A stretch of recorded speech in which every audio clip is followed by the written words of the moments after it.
J'ai toujours cherché à vendre mes films et à gagner ma vie. Je suis là pour gagner ma vie. Il y a un poème de Brecht qui s'appelle Hollywood, qui est très court, qui dit chaque matin je vais au marché où l'on vend des mensonges et tout joyeux je me range du côté des vendeurs. Moi je suis tout joyeux, je me range à côté de vous.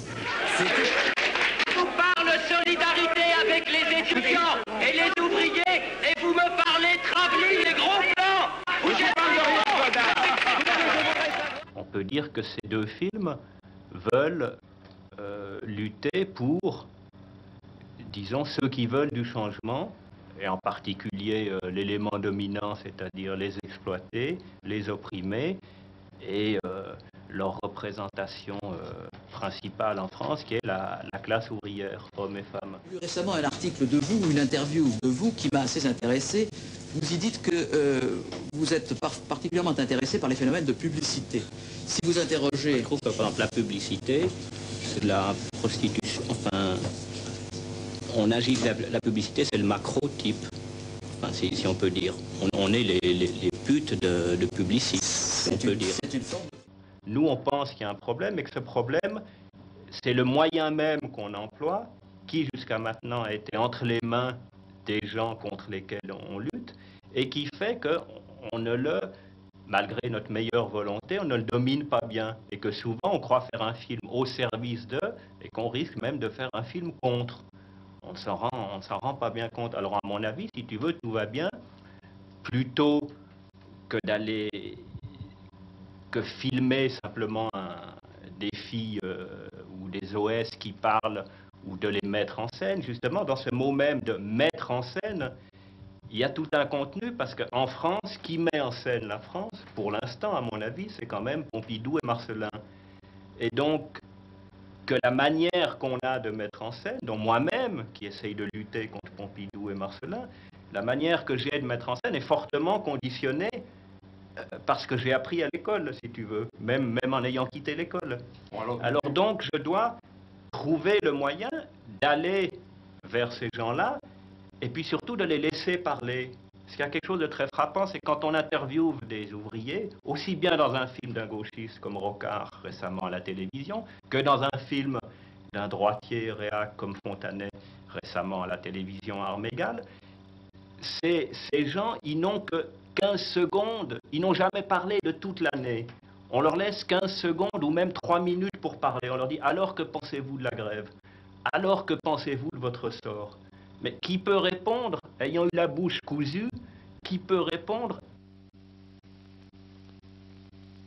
quand des intellectuels qui ont en main le moyen de faire des films, parce que la classe ouvrière ne les a pas, il faut se rapprocher d'eux, il faut arriver à les écouter pour pouvoir commencer à transmettre leurs paroles, puisque on sait bien que c'est qu'ils n'ont pas le droit à la parole, ni dans les films en général, ni à l'ORTF. Pourquoi est-ce que vous trouvez que les acteurs crient trop? Ça m'a frappé. Ah non, mais écoutez, repasser la scène, oui, là. Oui, mais hélas, à la télévision, on ne peut même pas passer un truc qu'on voudrait voir, on ne peut pas travailler. Demandez-le, je parie qu'ils n'arriveront pas à le passer. On est dans une usine qui vaut 400 milliards de francs, il n'y a même pas de bouton pour appuyer pour repasser une séquence. Et j'ai plein de choses à vous dire si j'avais pu, mais on ne peut pas à la télévision. C'est pas fait pour communiquer, c'est fait pour transmettre des ordres. En même temps, ce qui est agréable, c'est l'escroquerie financière absolument fantastique, oui, que ça je pense aussi, que c'est fait, puisque vous remplissez là facilement 3 heures d'antenne avec 3 personnes gratuites qui viennent pour leur propre plaisir et leurs propres raisons. Oui, mais... non, mais j'aimerais mieux parler avec vitesse, parce que... Je comprends ça. Je veux dire, parce que sinon, moi, je vais dire tellement de mal de vous que ça vaut pas la peine. Oui, puis ce serait gratuit. Absolument, ça serait gratuit, comme vous le dites. Mais enfin, bon, mais vous êtes quand même un cas à part dans le cinéma, parce que la plupart des cinéastes... Ce à part, c'est que je gagne ma vie avec des films qui ne marchent pas. Voilà, ça c'est très à part. Mais comment faites-vous? Ben, je ne sais pas. On nous accuse souvent, si tu veux, ah, vous voulez faire des films pour la classe ouvrière, mais les ouvriers, ils y pichent que pouic. Bon, alors je dis, c'est pas si simple de dire les choses comme ça. Je dois demander à Jean-Luc Godard ce qu'il a retenu de l'actualité. Rien du tout. Rien du tout. Est-ce que vous vous intéressez en manière générale? Est-ce que les gens de cinéma ont le temps de s'intéresser à l'actualité? Vous qui êtes un cinéaste, pardon, je vais y arriver, engagé, dit-on. Ben, Si on voyait à la télévision plutôt que d'entendre, qu'on parlait moins, qu'on voyait plus, je pense que je pourrais retenir, mais comme on fait que parler, moi j'ai rien vu du tout. Justement, en tant que cinéaste, alors vous pensez que nous, journalistes de télévision, nous nous montrons trop et nous ne montrons pas assez? C'est ça l'idée? Ben, vous montrez pas ce que vous voyez, vous parlez par-dessus. Est-ce que ça serait suffisant pour qu'on comprenne? Parce que là, vous m'intéressez directement. Ben, comprenez déjà ce que vous voyez, vous verrez si vous comprendrez après. Godard, vos réflexions sur cet événement? Mais vous avez, je ne sais pas si vous avez besoin de moi pour dialoguer, c'est difficile avec vous à la télé. Vous parlez beaucoup, vous montrez quelques images assez pauvres qui peuvent en dire grand-chose. Pourquoi vous ne le dites pas, Philippe? Et vous commencez pas votre journal en disant « je ne sais pas ». J'ai commencé mon journal, Jean-Luc, en disant « information contradictoire et confuse ». L'Argentine dit une chose, Londres autre chose. Information contradictoire, vous avez l'air de savoir que c'est information contradictoire. Dites, moi, chef d'antenne 2, je ne sais pas ce qui se passe. D'abord, je ne suis pas chef d'antenne. Non. Mais... Première information. Deuxièmement... Moi, speaker, je ne sais pas ce qui se passe. Je ne suis pas speaker non plus. Je ne suis pas speaker non plus. Ça n'est pas une bonne définition, speaker, Jean-Luc Godard. Enfin, ou du moins, je ne vois pas ce qui s'est passé. Vous pouvez dire ça? Je n'ai pas vu ce qui s'est passé au Malouine. Ça vous convient? Ça vous satisfait? Très bien. Merci, Jean-Luc. Mais quand il y a quelqu'un qui parle de sincère, la télé, c'est comme la poste, enfin, ou comme encore la poste. Ça transmet, ça transmet. C'est un robinet. On met de l'eau, ça donne. Vous mettez un poison dans l'eau, ça vous diffuse le poison. Un ouvrier qui s'achète une petite caméra ou un petit appareil de photo, qui filme ses vacances, il fait un film politique. Voilà ce que j'appelle un film politique. Il ne peut faire que ce film-là. Il se trouve que justement, il a le droit de filmer ses vacances, mais bizarrement, il n'a pas le droit de filmer son travail. Les caméras sont interdites, et l'émission d'Edmond Maire l'a encore montré, sont interdites à l'usine, sur le lieu du travail. Nous, on prétend le sacro-saint droit au travail, si tu veux, qui est la tarte à la crème du patronat français. Moi, si je me pointe, moi, informateur, cinéaste, ayant le droit d'exercer mon travail de cinéaste, c'est-à-dire de filmer, je n'ai pas le droit d'aller presque nulle part. Pourquoi? Parce qu'on vit sous le régime de la propriété privée.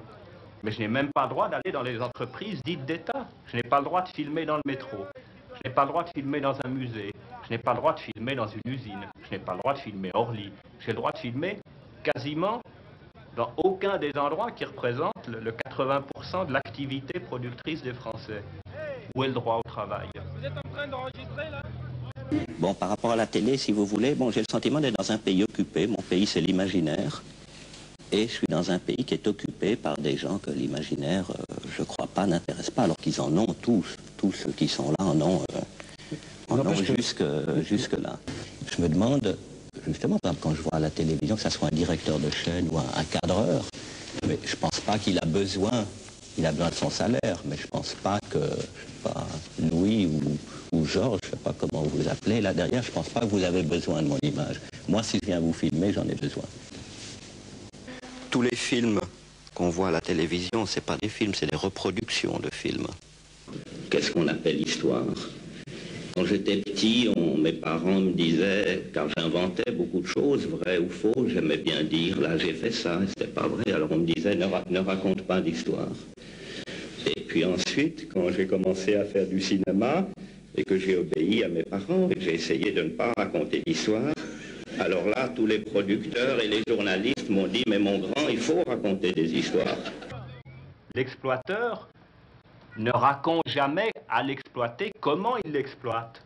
Donc nous, dans ce raconte, nous qui sommes précisément l'information, le cinéma, la télévision, la presse, nous qui sommes dans ce discours de l'exploiteur qui raconte à l'exploité. Parce que c'est ça le cinéma, les romans, la presse, la télé, c'est raconter.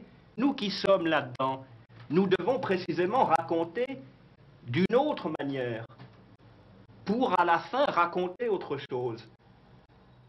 La télévision fabrique de